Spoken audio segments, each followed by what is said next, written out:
Une famille abandonne son berger allemand aveugle sur la route, le livrant à lui-même. Mais lorsqu'un loup solitaire trouve le pauvre animal, quelque chose d'extraordinaire se produit. Un lien improbable naît entre prédateur et proie, défiant les lois de la nature. Cette histoire émouvante de loyauté, de survie et de rédemption touchera votre cœur de manière inattendue. Préparez-vous pour un voyage poignant qui prouve que la compassion existe même dans le monde sauvage. Laissez un pouce bleu, abonnez-vous et dites-nous d'où vous regardez.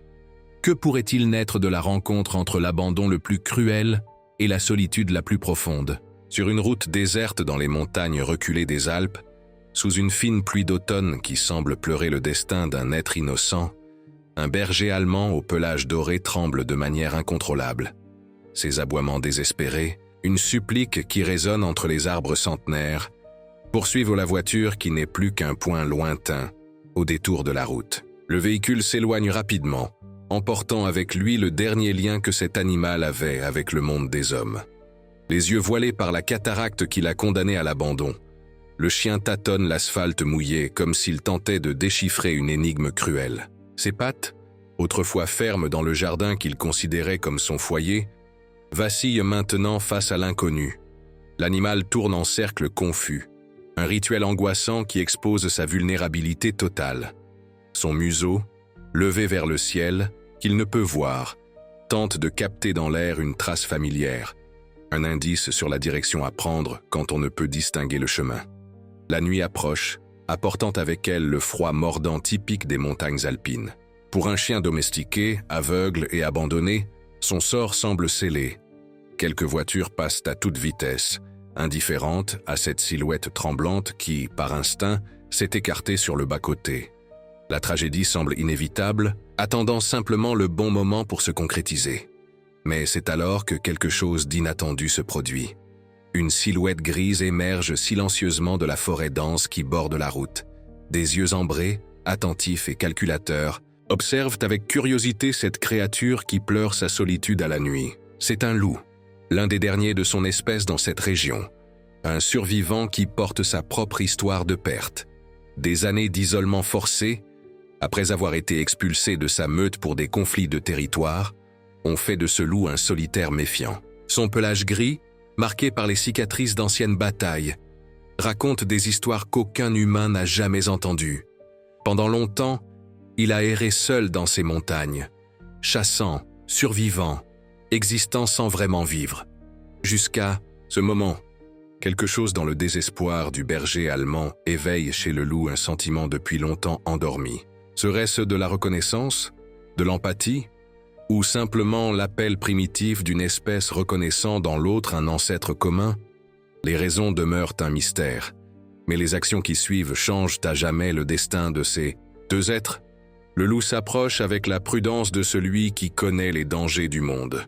Ses pas, presque inaudibles sur les feuilles humides, n'alertent pas le chien aveugle qui poursuit sa complainte. Lorsqu'ils ne sont plus qu'à quelques mètres l'un de l'autre, le berger allemand se fige.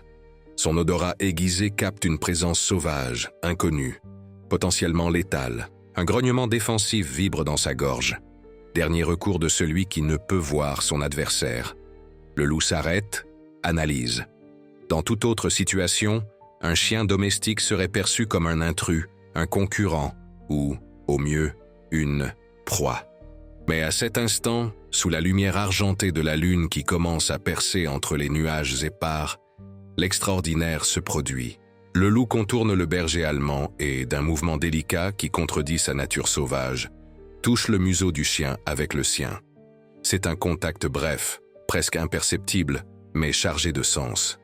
Le chien, surpris par ce geste inattendu, cesse son grognement. Son corps tendu se détend légèrement. Le loup répète le mouvement, cette fois en se dirigeant vers le bas-côté de la route, puis revient, touchant à nouveau le berger allemand comme pour l'inviter à le suivre. La troisième tentative, le chien comprend. D'un pas hésitant, il commence à suivre l'odeur de cet étrange guide. Le loup, patient comme seuls les grands prédateurs savent l'être, ajuste son rythme à celui de son compagnon fraîchement trouvé. Lorsque le berger allemand hésite devant un obstacle ou dévie du chemin, le loup revient et le redirige par de douces touches de museau. Ainsi, contre toute attente, contre toutes les lois naturelles qui devraient séparer ces deux créatures, une alliance improvisée se forme sous le ciel étoilé des Alpes. Un pas après, l'autre, il s'éloigne de la route dangereuse, pénétrant dans la sécurité relative de la forêt. Le voyage est lent et ponctué de moments de tension. Le chien, habitué au confort d'une maison, s'effraie des bruits nocturnes de la forêt. Le cri mélancolique d'une chouette, le froissement des feuilles sous les pattes d'animaux invisibles, le craquement occasionnel de branches sèches. Chaque nouveau bruit le fait s'arrêter, tremblant. Dans ces moments, le loup attend. Une présence constante qui, inexplicablement, transmet la sécurité. Après ce qui semble une éternité pour le berger allemand fatigué, ils arrivent à un endroit où l'odeur de terre humide est plus intense. Le loup conduit son nouveau compagnon à l'intérieur d'une grotte peu profonde, cachée entre des formations rocheuses couvertes de mousse. L'intérieur est étonnamment sec, protégé des intempéries. Au fond de la grotte, un lit de feuilles sèches révèle le lieu de repos du loup solitaire. Épuisé par l'épreuve émotionnelle et physique, le berger allemand se laisse enfin tomber sur le sol frais de la grotte. Son corps tremble non seulement de froid, mais aussi de l'épuisement de celui qui a lutté contre l'abandon, la peur et la mort en une seule journée. Le loup, après avoir fait le tour de son territoire comme chaque nuit, revient et, dans un geste qui défie toute explication, se couche à côté du chien, partageant la chaleur de son corps. Cette nuit-là, sous le ciel d'automne des Alpes, naît l'un des partenariats les plus improbables que la nature ait jamais connus. Un loup sauvage et un berger allemand aveugle, unis par le destin, par la solitude, et peut-être par quelque chose de plus profond que les humains ne parviennent pas encore à comprendre complètement. Avec le lever du jour, une routine aussi insolite que nécessaire à leur survie s'installe. Le loup, chasseur expérimenté, apporte de la nourriture à l'abri. D'abord, de petits rongeurs que le berger allemand, encore lié à sa vie domestique, hésite à consommer. Au fil des jours, cependant, la faim l'emporte sur les habitudes. Bientôt, il apprend à accepter les présents de son protecteur. En contrepartie, le berger allemand offre quelque chose que le loup, dans ses années de solitude, avait oublié: la compagnie. Les nuits froides de la montagne, autrefois silencieuses et solitaires, sont désormais remplies par la chaleur d'un autre être vivant. Pour des animaux sociaux comme les canidés, ce simple fait représente un changement profond. Mais la contribution du berger allemand va au-delà de la simple présence. Ce qu'il a perdu en vision, il le compense par l'odorat et l'ouïe. À plusieurs reprises, son comportement agité alerte le loup de l'approche d'humains avant même qu'il ne soit ban visible. Cette capacité s'avère cruciale lorsque des chasseurs passent occasionnellement dans les environs.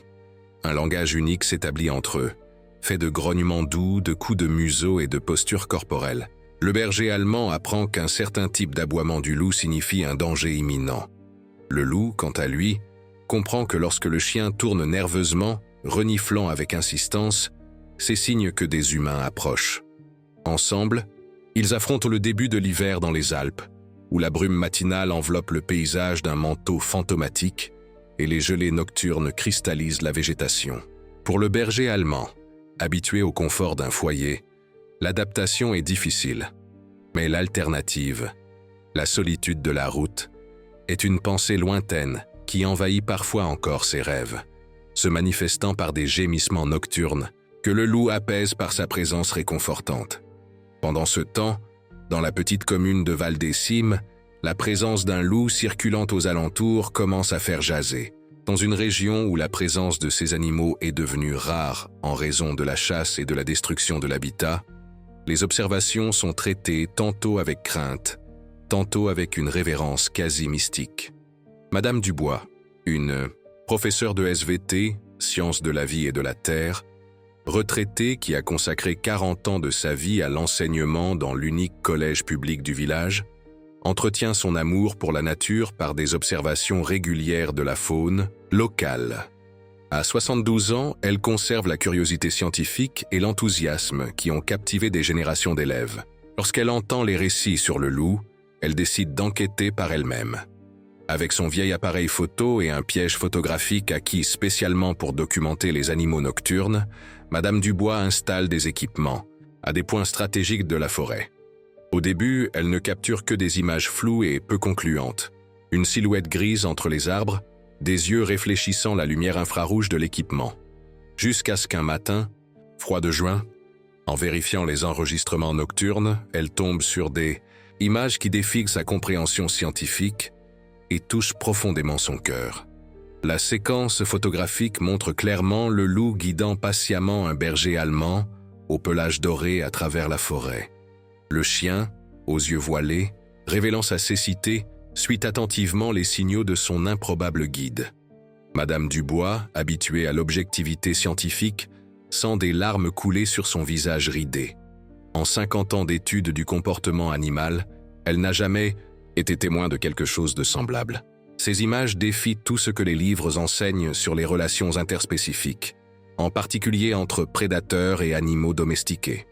Décidée à documenter ce phénomène extraordinaire, elle se met à suivre les animaux à distance, prenant des notes méticuleuses dans son carnet à couverture verte qui l'accompagne depuis ses années d'université.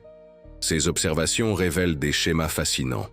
Comment le loup semble ajuster son comportement pour s'adapter aux limitations visuelles de son compagnon. Comment il fait preuve de patience en attendant que le berger allemand navigue sur des terrains difficiles. Comment il communique à travers un système apparemment élaboré de signaux sonores et tactiles.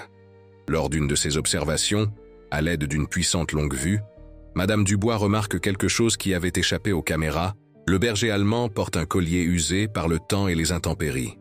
En photographiant avec l'objectif le plus puissant qu'elle possède, elle parvient à distinguer ce qui semble être une plaque métallique attachée au collier. Bien qu'elle ne puisse lire ce qui y est gravé, la découverte confirme ses soupçons. Ce n'est pas un chien sauvage, mais un animal domestique abandonné. Avec cette information, elle contacte le docteur Moreau, le vétérinaire local, un homme d'une 50aine d'années connu autant pour son habileté avec les animaux que pour son tempérament réservé. Initialement sceptique quant au récit d'un loup s'occupant d'un chien aveugle, son expression change complètement en voyant les photographies. « C'est extraordinaire », murmure-t-il, ajustant ses lunettes pour mieux examiner les images. « Si je ne connaissais pas votre sérieux scientifique, Madame Dubois, je penserais que ce sont des images truquées. » Ensemble, ils élaborent un plan délicat, gagner progressivement la confiance des animaux sans interférer dans le partenariat remarquable établi entre eux. La première étape serait de laisser de la nourriture à des endroits stratégiques, créant une association positive avec l'odeur humaine. Le docteur Moreau suggère de la viande crue pour le loup et des croquettes de haute qualité pour le berger allemand, reconnaissant leurs différents besoins nutritionnels. « Nous devons être extrêmement prudents », prévient le vétérinaire, en santé, préparant les premières portions dans des récipients séparés. Tout mouvement brusque pourrait effrayer le loup, qui a certainement déjà eu des expériences négatives avec les humains. Et le berger allemand, bien que domestiqué, a pu développer de la peur après son abandon. L'approche est lente, méthodique, exigeant une patience que seules des personnes comme Madame Dubois, habituées au rythme de la nature, peuvent maintenir. Les premières semaines, les animaux détectent la nourriture, mais ne s'approchent pas lorsqu'il y a une odeur humaine récente sur les lieux. Avec le temps, ils finissent par accepter la nourriture, d'abord le loup, plus pressé par la nécessité de se nourrir et de nourrir son compagnon, puis le berger allemand lui-même. Parallèlement à cette histoire qui se déroule dans les montagnes, à 30 km de là, à la ferme Le Bon Repos, une famille affronte le poids d'un douloureux secret. La propriété, autrefois prospère, fait face à des difficultés financières après des années consécutives de conditions difficiles qui ont affecté l'élevage de moutons qui soutenait la famille depuis 3 générations. Monsieur Durand, un homme de 60 ans dont la rigidité masque un cœur tourmenté, observe avec une préoccupation croissante sa fille, Louise, âgée de 16 ans. L'adolescente, qui remplissait toujours la maison de son rire facile et de son énergie contagieuse, se déplace maintenant comme une ombre silencieuse dans les pièces. Son jeune visage porte une gravité prématurée et ses yeux, autrefois vifs, semblent constamment perdus dans des pensées lointaines et douloureuses. La mère, Madame Durand, tente inutilement de percer le mur de silence que sa fille a construit. C'est juste une phase, répète-t-elle à son mari sans croire à ses propres mots. Dans son cœur, elle sait exactement quand le changement a commencé. 3 mois plus tôt, lorsque Thor, le berger allemand qui accompagnait Louise depuis l'enfance, a mystérieusement disparu. Ce que l'adolescente ignore, ou feint d'ignorer, c'est qu'il n'y a eu aucun mystère dans la disparition de Thor. Une nuit de désespoir. Financier, après avoir reçu le devis prohibitif pour le traitement de la cataracte qui rendait progressivement l'animal aveugle, Monsieur Durand a pris la décision qui empoisonne maintenant sa conscience.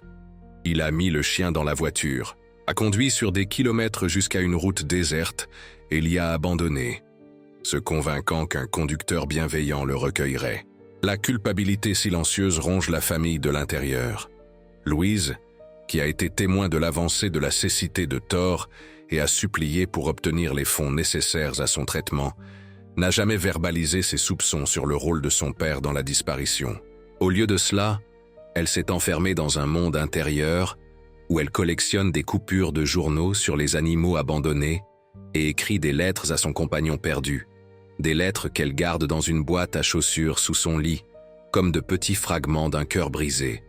La tension à la ferme.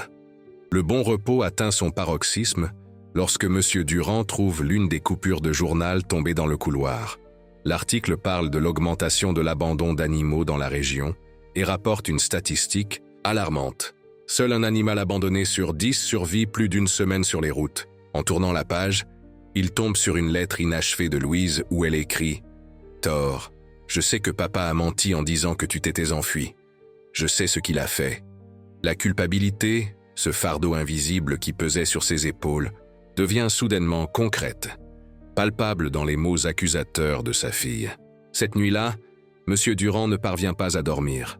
Assis sur la terrasse de la ferme, sous un ciel étoilé qui semble le juger, il pleure pour la première fois depuis la mort de son propre père, 20 ans auparavant. Pendant ce temps, dans la petite ville de Val-des-Cimes, la première complication majeure surgit. Un groupe de chasseurs locaux aperçoit le loup lors d'une expédition et, ignorant les lois de protection de l'environnement, décide d'organiser une battue pour le capturer. Pour eux, la présence de l'animal sauvage représente à la fois un trophée et une menace potentielle pour le bétail des fermes voisines. La nouvelle parvient rapidement aux oreilles de Madame Dubois par l'intermédiaire de son neveu, qui travaille à l'unique station-service de la ville, où les chasseurs ont ouvertement commenté leur plan. Alarmée, elle mobilise son cercle d'amis, d'anciens élèves et de sympathisants de la cause animale. En quelques heures, elle organise une réunion d'urgence à l'église paroissiale, seul espace capable d'accueillir un grand nombre de personnes. La réunion, initialement tendue, se transforme complètement lorsque Madame Dubois présente les images du loup guidant soigneusement le berger allemand aveugle. La projection sur le mur blanc de la sacristie provoque un silence profond, suivi de murmures émus. Cette démonstration de compassion entre espèces touche quelque chose de primordial au cœur des présents. Ce loup n'est pas un monstre assoiffé de sang, comme on veut nous le faire croire, déclare Madame Dubois avec la voix ferme qu'elle a utilisée pendant des décennies pour enseigner à des générations d'élèves. Il prend soin d'un être plus vulnérable que lui. Quel exemple de bonté plus puissant pourrions-nous demander? Le père Michel, un homme âgé respecté pour sa sagesse, se lève lentement de son siège. Tous se taisent, attendant ses paroles. Il y a des moments où Dieu nous envoie des signes à travers les créatures les plus improbables, dit-il en désignant les images. Ce loup que beaucoup craignent nous enseigne la compassion et le soin des plus fragiles. Quel homme pourrait faire mieux? L'Assemblée décide à l'unanimité de protéger les animaux. Un groupe de surveillance se forme, qui se relaiera pour s'assurer que les chasseurs ne concrétisent pas leur plan. Madame Dubois et le docteur Moreau intensifient leurs efforts pour gagner la confiance de l'improbable duo, désormais non seulement par fascination scientifique, mais par un besoin urgent de protection. L'hiver alpin suit son cours, avec des matins de brume épaisse et des nuits de froid mordant. L'un de ces matins, alors que la nature semble suspendue dans le temps, enveloppée d'un brouillard qui transforme le paysage en quelque chose de presque onirique, survient le premier grand tournant de cette histoire. Lors d'une tempête particulièrement violente, La foudre frappe un arbre centenaire près de l'abri du loup et du berger allemand. L'impact est dévastateur. Le tronc massif tombe directement sur l'entrée de la grotte, blessant le berger allemand qui, désorienté par le bruit assourdissant, tentait de sortir de l'abri. Le loup s'échappe de justesse, sautant sur le côté à la dernière seconde. Madame Dubois et le docteur Moreau, qui surveillaient les animaux à distance ce matin-là, sont témoins de l'accident. Sans hésiter, ils courent vers les lieux, ignorant la pluie torrentielle qui trempe leurs vêtements en quelques secondes. Ce qu'ils trouvent est une scène angoissante. Le berger allemand partiellement coincé sous une lourde branche, gémissant de douleur, tandis que le loup tourne, nerveusement, essayant sans succès de déplacer l'obstacle avec ses puissantes mâchoires. En percevant l'approche humaine, les yeux ambrés du loup se fixent sur les nouveaux arrivants. Il y a un moment de tension palpable. Le prédateur, clairement sur la défensive, montre partiellement les crocs. Madame Dubois, comprenant la délicatesse du moment, s'arrête à quelques mètres et parle avec la voix la plus douce qu'elle puisse trouver. « Tout va bien, nous venons aider. Nous allons sortir votre ami de là. » Les mots en eux-mêmes signifient peu pour l'animal. Mais le ton calme et la posture non menaçante établissent une communication plus profonde. Le loup recule de quelques pas, toujours vigilant, mais permettant aux humains de s'approcher du berger allemand blessé. Le docteur Moreau évalue rapidement la situation. La lourde branche a écrasé la patte arrière du chien, la fracturant peut-être. Il y a une coupure profonde sur son flanc, qui saigne modérément. Il a besoin de soins médicaux immédiats, détermine le vétérinaire, calculant déjà mentalement le risque d'infection et d'hémorragie interne. Ensemble, Madame Dubois et le vétérinaire parviennent à soulever la branche suffisamment pour libérer l'animal. Avec une extrême précaution, le docteur Moreau improvise un brancard avec son manteau résistant et, avec l'aide de la professeure, transporte le berger allemand jusqu'au 4x4 garé sur le sentier le plus proche. Pendant tout le sauvetage, le loup suit à une distance sûre, son regard ne quittant jamais son compagnon blessé. Lorsque le berger allemand est placé dans le véhicule, l'animal sauvage suit le 4x4 sur quelques mètres, jusqu'à ce que la vitesse rende impossible la poursuite. Son hurlement solitaire résonne dans la forêt tandis que le véhicule s'éloigne, emportant son unique ami vers une destination incertaine. À la clinique vétérinaire, modeste mais bien équipée, le docteur Moreau travaille intensément pour sauver le berger allemand. Les radiographies confirment une fracture de la patte arrière et révèlent 2 côtes fêlées. La coupure profonde sur le flanc nécessite plusieurs points de suture. Pendant l'examen minutieux, le vétérinaire nettoie soigneusement le collier usé et parvient enfin à lire la plaque métallique. Thor, un nom simple gravé sur le métal oxydé, sans information de contact. Thor, murmure Madame Dubois, caressant doucement la tête de l'animal sédaté. C'est donc ton nom. Dans les jours qui suivent, pendant que Thor se remet à la clinique vétérinaire, quelque chose d'extraordinaire se produit. Le loup, qui ne s'était jamais approché des zones habitées auparavant, commence à circuler aux abords de l'établissement pendant la nuit.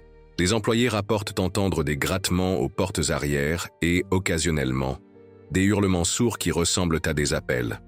Le docteur Moreau, intrigué par ce comportement qui défie tout ce qu'il a appris sur les loups sauvages, installe des caméras qui capturent des images impressionnantes.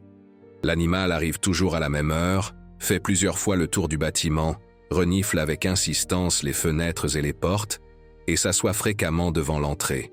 Arrière, comme s'il attendait. C'est extraordinaire, commente-t-il avec Madame Dubois en observant les enregistrements nocturnes. Il cherche son compagnon. Il lui manque. L'histoire de ce sauvetage insolite fait bientôt la une du journal régional. L'article, rédigé par un jeune journaliste enthousiasmé par l'histoire, comprend une photo du berger allemand à la clinique, mentionnant son collier caractéristique et sa cécité. Le titre sensationnaliste « Loup sauvage et chien aveugle », l'improbable amitié qui a ému Val-des-Cimes, attire l'attention des lecteurs de toute la région. À la ferme, le bon repos, lors d'un petit déjeuner silencieux comme l'étaient devenus tous les repas familiaux, Louise feuillette distraitement le journal. Son cœur manque un battement lorsque ses yeux se fixent sur la photographie d'un berger allemand, au pelage doré. aux yeux voilés par la cataracte. Le collier, même usé, est reconnaissable entre tous. C'est elle-même qui avait choisi. Ce modèle en cuir tressé pour le 5e anniversaire de Thor. C'est lui, murmure-t-elle, la voix étranglée par l'émotion contenue pendant des mois. C'est Thor.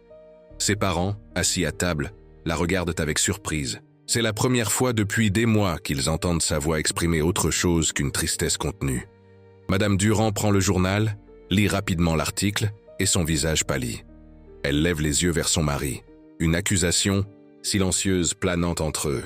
« Il est vivant », continue Louise, les mots s'échappant entrecoupés de sanglots. Tout ce temps, il a survécu. Sans attendre la réaction de ses parents, elle se lève d'un mouvement brusque, renversant sa chaise. « Il faut que j'y aille, maintenant. » Madame Durand, comprenant l'urgence émotionnelle de sa fille, prend les clés de la voiture sans consulter son mari. « Allons-y », dit-elle simplement. Monsieur Durand, paralysé par la culpabilité et la révélation publique de son acte, reste assis à table tandis que la mère et la fille partent, précipitamment pour la ville voisine. Le trajet de 30 km semble interminable pour Louise, qui alterne entre larmes silencieuses et questions anxieuses sur l'état de santé de Thor. Lorsqu'elles arrivent enfin à la petite clinique vétérinaire, elles sont accueillies par une employée surprise par l'agitation de l'adolescente. « Nous venons voir Thor, le berger allemand qui a été secouru », explique Madame Durand, gardant un bras protecteur autour des épaules de sa fille. « Nous pensons qu'il nous appartient. » L'employée, instruite d'être prudente face aux éventuelles réclamations concernant l'animal qui a acquis une notoriété locale, leur demande d'attendre pendant qu'elle appelle le docteur Moreau. Le vétérinaire, en entendant le nom de l'animal mentionné, s'approche avec une expression sérieuse, évaluant les nouvelles arrivantes d'un œil clinique. « Madame dit que le berger allemand vous appartient », commence-t-il, mesurant soigneusement ses mots. « Pouvez-vous me dire depuis combien de temps il a disparu ?»« 3 mois, répond rapidement Louise, avant que sa mère ne puisse intervenir. « Il a disparu il y a exactement 3 mois et 2 jours. Et la cataracte? Étiez-vous au courant de son état ?» La question apparemment simple porte un poids accusateur qui n'échappe pas à la perception de Madame Durand. Elle hésite, cherchant des mots qui n'incriminent pas son mari, mais Louise, avec l'honnêteté brutale de la jeunesse, répond « Oui, nous avons demandé un devis pour l'opération, mais mon père a dit que c'était trop cher. » Après ça, Thor a disparu. Elle dessine des guillemets en l'air en prononçant le dernier mot. Le docteur Moreau observe attentivement l'adolescente, notant le mélange de douleur et de colère dans son expression. Il reconnaît là l'amour sincère pour l'animal, mais aussi la conscience d'une profonde trahison familiale. Après un moment de réflexion, il décide « Venez avec moi ». Thor se remet de blessures sérieuses, mais il est stable. Il les conduit par un couloir jusqu'à une pièce au fond, aménagée en zone de récupération. Là, sur un lit improvisé, de couverture douce, repose Thor. Sa patte arrière est immobilisée et un bandage entoure son torse. En entendant la porte s'ouvrir, il lève légèrement la tête, le museau reniflant l'air. La reconnaissance est instantanée et puissante. Un frémissement parcourt le corps de l'animal, qui tente de se lever malgré ses blessures. Un gémissement aigu, presque enfantin dans sa joie désespérée, s'échappe de sa gorge.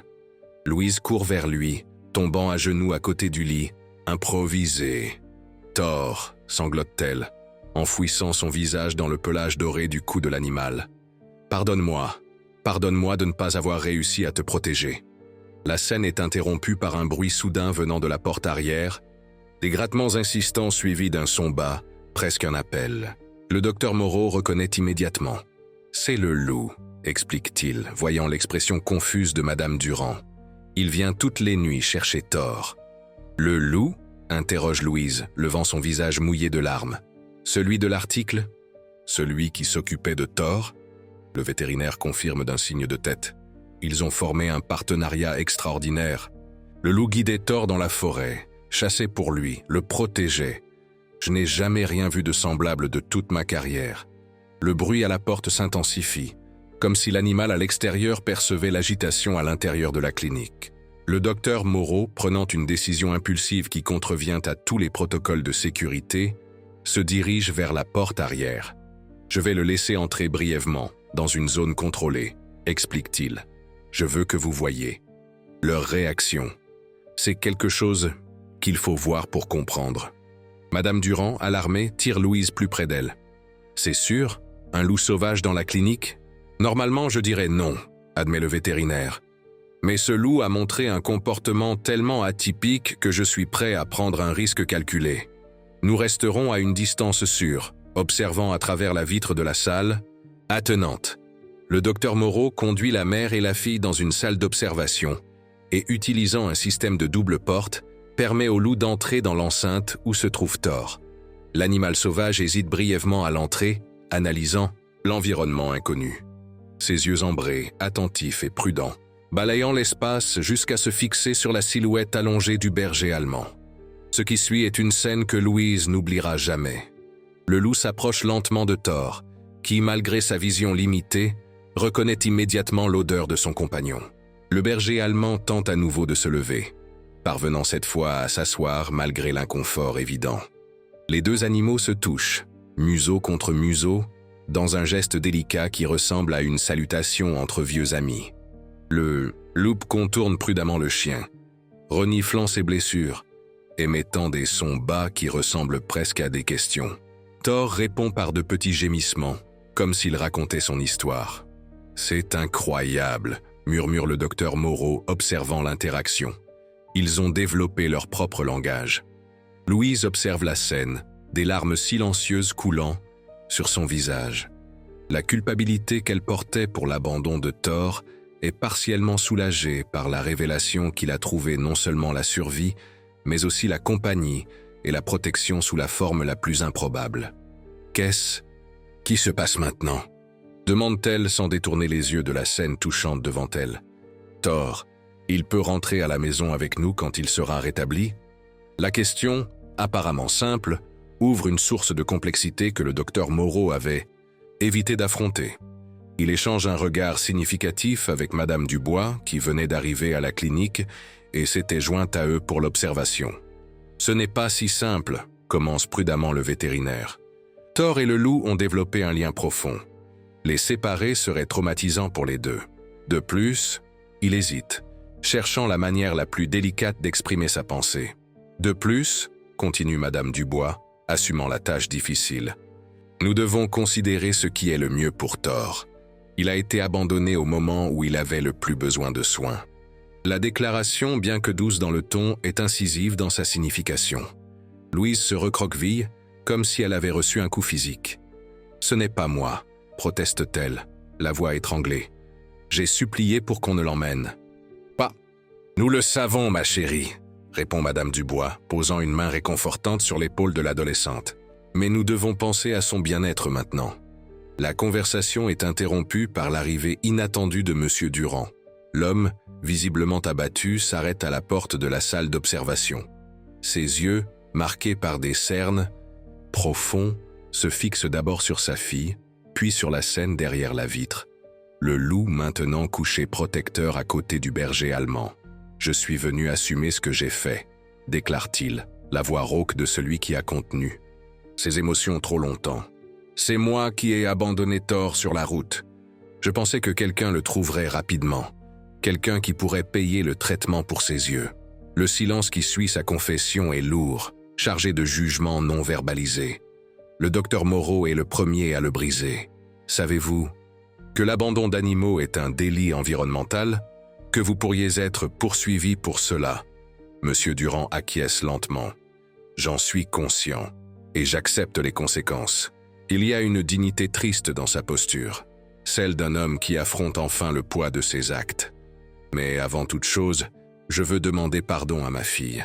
Et, si je le pouvais, je demanderais pardon à Thor aussi. Louise, qui avait maintenu une distance physique et émotionnelle avec son père ces derniers mois, l'observe avec des yeux mêlant rancœur et un début de compassion.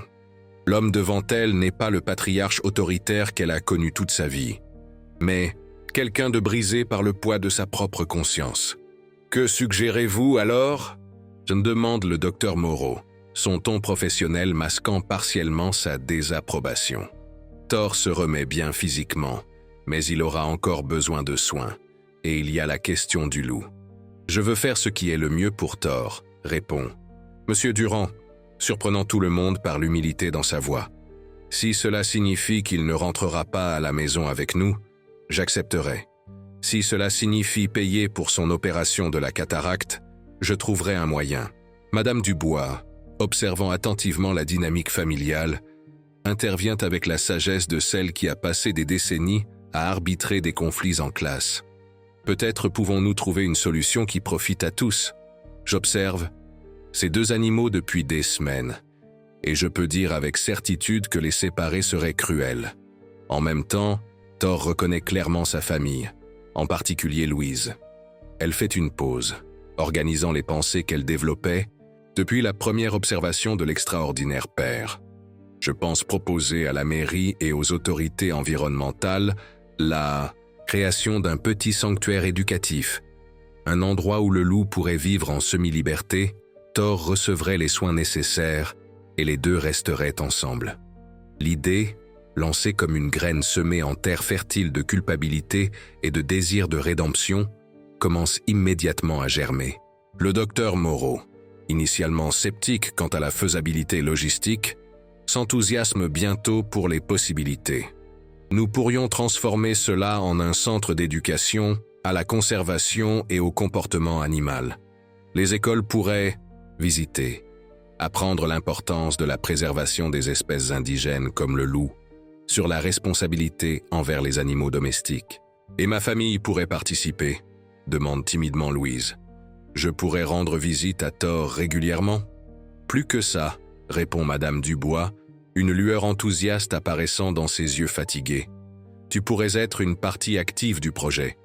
Avec ta connexion avec Thor et ton amour évident pour les animaux, tu serais une collaboratrice précieuse. La graine plantée par Madame Dubois se développe rapidement dans les mois suivants.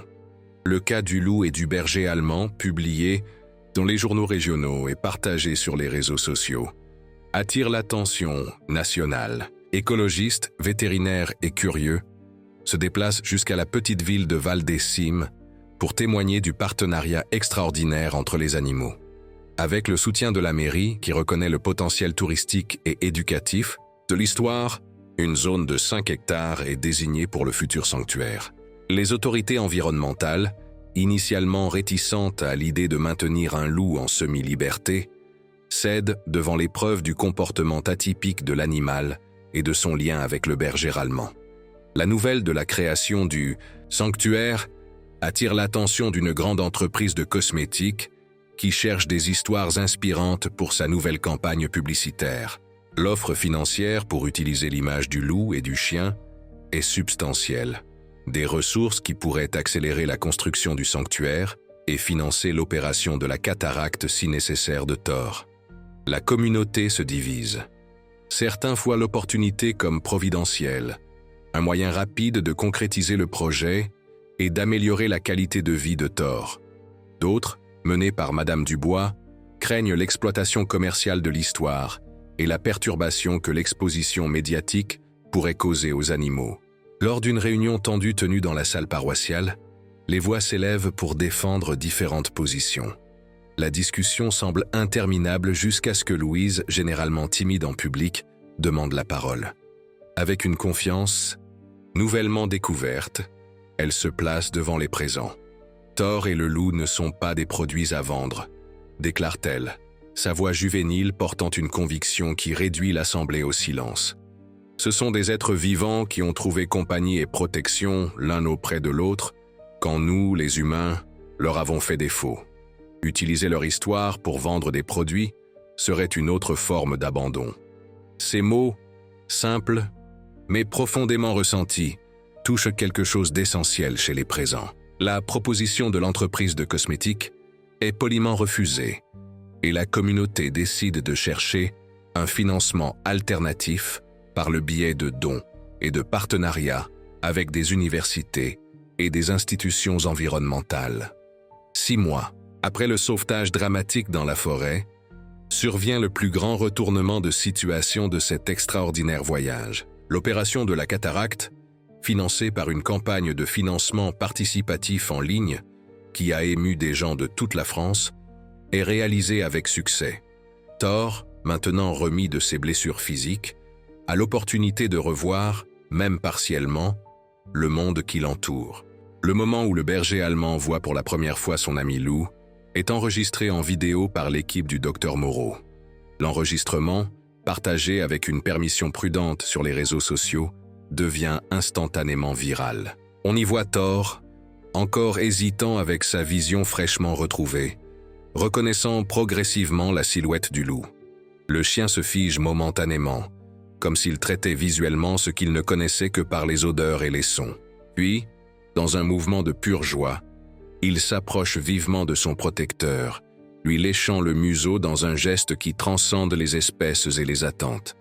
La scène émeut des millions de spectateurs, renforçant le soutien populaire au sanctuaire en construction. Les dons affluent de tout le pays, permettant l'accélération du projet. Monsieur Durand, cherchant la rédemption, offre ses connaissances en construction, dirigeant personnellement l'édification des enclos et des structures nécessaires. Une année complète s'est écoulée depuis cette nuit pluvieuse d'automne où Thor a été abandonné sur une route déserte. La date est marquée par l'inauguration officielle du sanctuaire Loup en Berger, non choisi par vote populaire. Le lieu, autrefois une zone sous-utilisée en bordure, de la réserve forestière, s'est transformé en un centre d'éducation environnementale qui attire déjà des visiteurs des communes voisines. Thor et le loup, que les biologistes ont respectueusement surnommé « gardiens », disposent d'un vaste enclos naturel qui reproduit l'habitat de la forêt où ils ont formé leur partenariat. Des clôtures discrètes mais efficaces garantissent leur sécurité et celle des visiteurs, tout en permettant aux animaux de maintenir leur routine d'exploration commune. La cérémonie d'inauguration réunit les autorités locales, des écologistes, des journalistes et surtout les véritables protagonistes de cette histoire. Madame Dubois, dont la curiosité scientifique et la sensibilité émotionnelle ont permis de documenter cette amitié extraordinaire.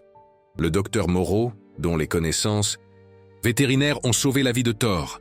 La famille de Monsieur Durand, en particulier Louise, dont la détermination à ne pas abandonner son ami d'enfance a inspiré toute une communauté. Pendant le discours d'ouverture, une vision émouvante capte l'attention de tous. Le loup et le berger allemand, couchés côte à côte sur une petite élévation herbeuse, observant tranquillement l'agitation inhabituelle sur leur territoire. Thor, avec sa vision maintenant partiellement retrouvée, reste proche de son guide et protecteur. Le loup, toujours alerte, demeure serein en présence de son improbable ami. Louise, observant la scène, ressent une paix qu'elle n'avait pas éprouvée depuis longtemps. La culpabilité pour l'abandon de Thor, qui n'a jamais vraiment été la sienne, se dissipe enfin complètement. À sa place, grandit une certitude lumineuse. Parfois, les plus belles fins naissent des recommencements les plus douloureux. La jeune femme, transformée par l'expérience des derniers mois, s'approche du micro lorsqu'on l'invite à dire quelques mots. Avec la voix ferme qu'elle s'est découverte au cours de ce voyage, elle déclare « Thor et Gardien nous ont appris que la vraie compassion ne connaît pas de barrières, ni d'espèces, ni de circonstances. Ils se sont trouvés l'un l'autre, dans l'obscurité de l'abandon et de la solitude, et ensemble, ils ont créé leur propre lumière. Aujourd'hui, cette lumière s'étend et nous illumine aussi. » Pendant qu'elle parle, le soleil de fin d'après-midi projette des ombres dorées sur le sanctuaire.